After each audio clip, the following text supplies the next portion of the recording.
azali ministre ya environnement zongisela papa policier lopango na ye. Ozali ministre environnement sala musala oyo bateli na ebonga wana. Tika ba aventure, tika ba compte rendre na batu, tika ba ranki na batu. Tosengi na ministre ya justice Constant Mutamba o azali ya solo ministre oyo tozui na mboka oyo depuis Congo ezala Congo kota likambo yango pona ozongisela papa oyo asomba lopango na ye. Il y a de cela 30 ans d'existence. De l'entreprise de l'eau, Schwista, où le ministre provincial de l'Environnement, Léon Moulumba, a déguerpi une famille qui louait une maison de 3 chambres et salon auprès de son bailleur, le colonel Willy Ndomba, qui est propriétaire de cette parcelle depuis 1992 et détient tous les documents légaux. Le ministre provincial de l'Environnement a dérobé à la règle sans avertir aux propriétaires pour un contrôle sérieux sur cet espace où il a déclaré que cette terre est une réserve de l'État congolais.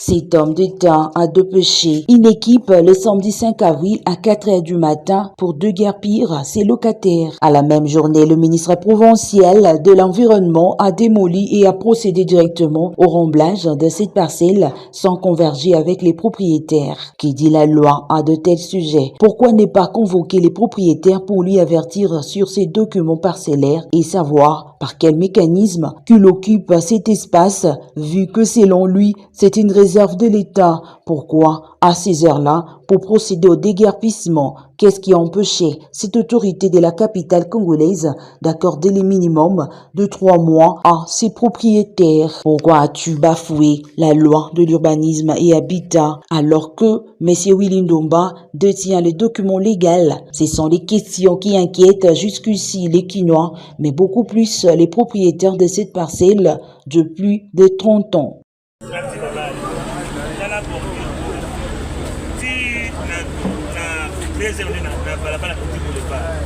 Awa, bon passager batamako.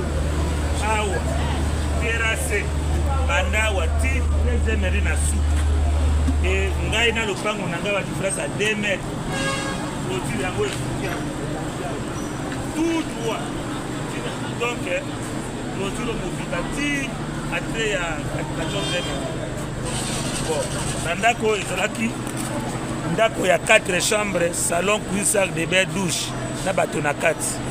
Awa na kwa omoni place si ngone ezali oyo wana ya rouge wana ezaki 2 chambres salon abuki nyonso abuki clôture nanga o naza ba secteur de semana ngai ngana viole balabala leta te tala ndenge balabala kangama kuna na église munene bato batuni kuna abukwana buki bango te kalo pango yanga o gel certificat de semana ça fait 30 ans nandako depuis 1992 premier contrat deuxième contrat 95 nake bitumba ya mubutu na kabila retour nanga satina tiki lopango nanga et tout j'ai tous les documents alors sikoyo abuka ndako nanga na motif fini. Le président de la République démocratique du Congo, Félix-Antoine Tshisekedi Tshilombo, lutte depuis son avènement au pouvoir au tribalisme et la dictature. Il a toujours préconisé les changements de mentalité et déplore la spoliation. Ceci est la bataille de toutes les autorités congolaises qui doivent s'aligner à sa vision. Malheureusement, il y a l'une de sa famille politique, UDPS, Léon Moulumba,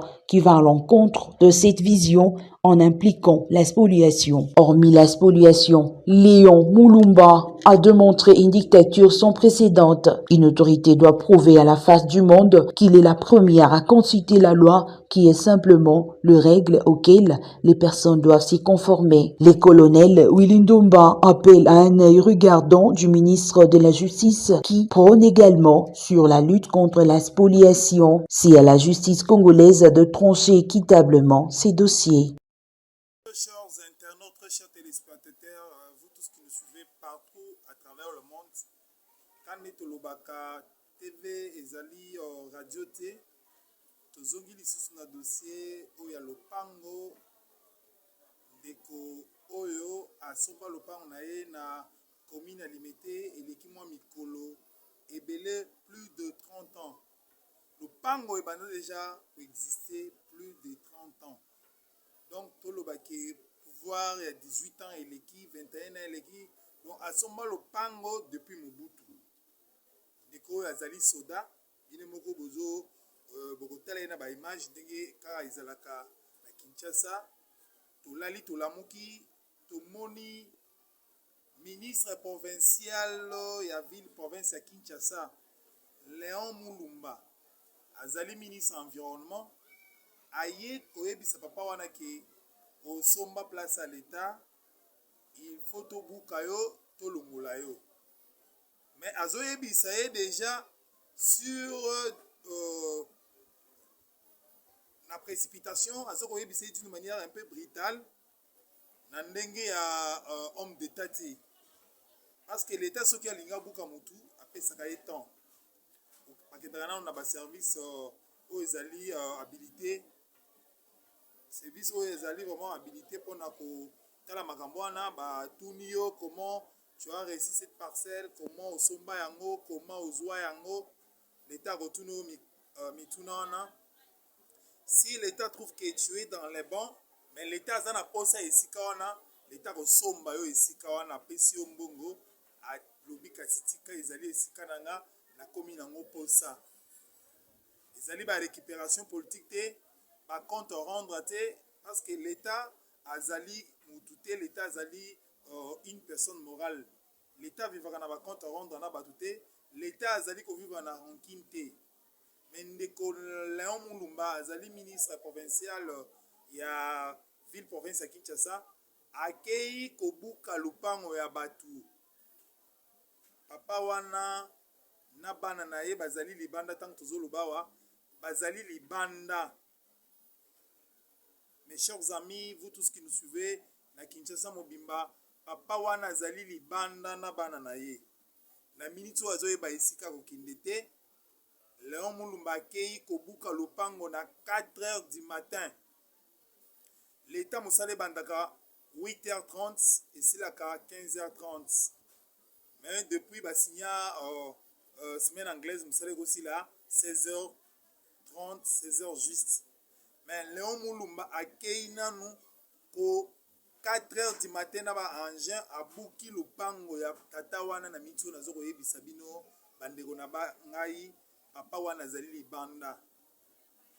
Tozwaki pouvoir biso ba peuple congolais na maboko ya batu oyo basala 18 ans, 3 ans, 30 ans, autopèse tozongisa ngo na maboko lisusu ya ba peuple. Ezali te pona konyokola peuple. Ezali te pona konyokola peuple po batu mosusu bazali na posa ya konyokola peuple. Après na suka bakoloba oh président Félix Tshisekedi. Le président Félix Tshisekedi depuis arrivé na pouvoir azali ko sala musala na ye kitoko, mais azali ko bundisama lokola na batu ya jar ya denge wana lokola ba Léon Mulumba nde baza ko bundisa le président Félix Antoine Tshisekedi Tshilombo na mandat na ye lokola bananga lokola ba bisimu bazali ebele ba Joseph Kabila bazali ko bundisa pouvoir ya peuple. État de droit ezali compte rendre te. État de droit ezali justice, paix, égalité, l'état égalité, paix, expression, comment je peux dire, droit de liberté d'expression, c'est ça l'état de droit. La justice, yango tosengi Léon Mulumba azonga na raison, azonga c'est la papa na lopango na ye, pe alanda procédure pona kobuka mutu. Ezali te ke oza ministre environnement bino bokomise Kingabwa bokomise Limete lokola village natal na bino, non. Mais c'est Léon Mulumba ozali ministre provincial environnement, mais ozali justice te, ozali loi te, tout le monde est au-dessus de la loi. Zongisila tata wana lopango na ye, zongisila ye droit na ye, parce que lopango na ye asomango il y a de cela 30 ans d'existence. Toza koloba tozali balobeli ya ba peuple, tozali ko défendre peuple, tozali ko défendre intérêt ya mboka na biso, ke mutu nyonso azali congolais oyo azali congolais ya ndambo azate. Léon Mulumba tozali koyebisa yo biso bai oyo tolobelaka ba peuple toza kofinga yo te po bino bokochangea lorsque baza koyebisa yo vérité en face ekomi kofinga ezali kofinga te c'est pas insulté zongisila papa wana badroit na ye zongisila ye lopango na ye afanda na bana na ye mpo avivre na paix arejour bageste nyonso en tant que congolais arejour bapouvoir nyonso en tant que congolais parce que azali chez ye wana azali na bacongolais na bacongolaise parce que c'est père d'une famille c'est un père d'une famille ndeko Léon Mulumba tika baaventure botika komema makambo na bino ya bakinga bo baaventure bosalaka wana botika komema makambo ya miziki na makambo ya leta na makambo ya mboka tata wana somba lopango na ye me yo okei kobuka ye mpo na intérêt privé na ye baza kodirige peuple na rancune te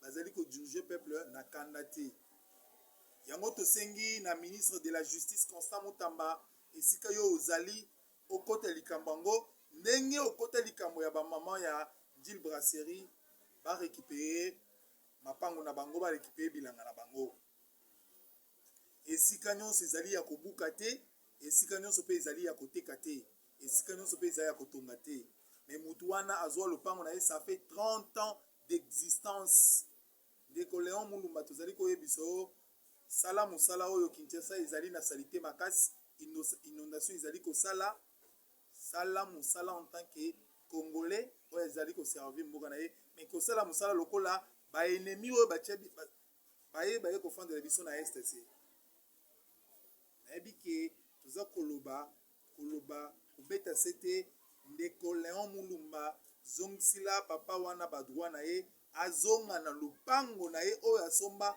yo de cela 30 ans babenganaka congolais babenganaka motu na badroit na ye ndenge yo oye 4h du matin d'ailleurs tu es ministre tu es censé de respecter la loi parce que tu es l'autorité mais quand une autorité viole la loi tu es évité Assemblée provinciale à Kinshasa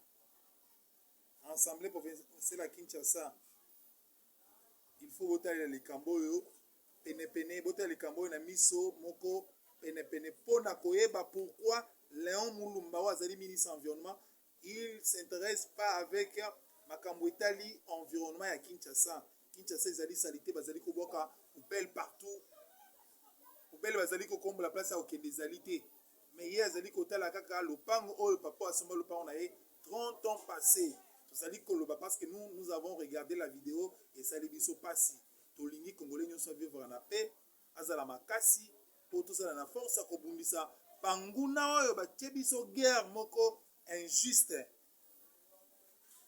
ndeko Léon Mulumba ntango tozali koloba na yo awa zonga landa makambo tozali koloba na yo ozonga na raison yango bapeuple ya congolais famille wana ya policier wana policier azali na lifuti nini asengi na Constant Mutamba po azali ministre ya justice akota dossier yango po se retrouver en tant que congolais nayebi ke boza ebele boza kolandanga nazali contre motu te mpe nazala contre motu te tozali koloba ke congolais azali na droit ya kovivre na territoire na ye sans problème eza te ke toza na territoire na biso tokomi kovivre lokola baétranger eloko totelemelaka yango wana kolanda nano video yango on se trouve tout juste après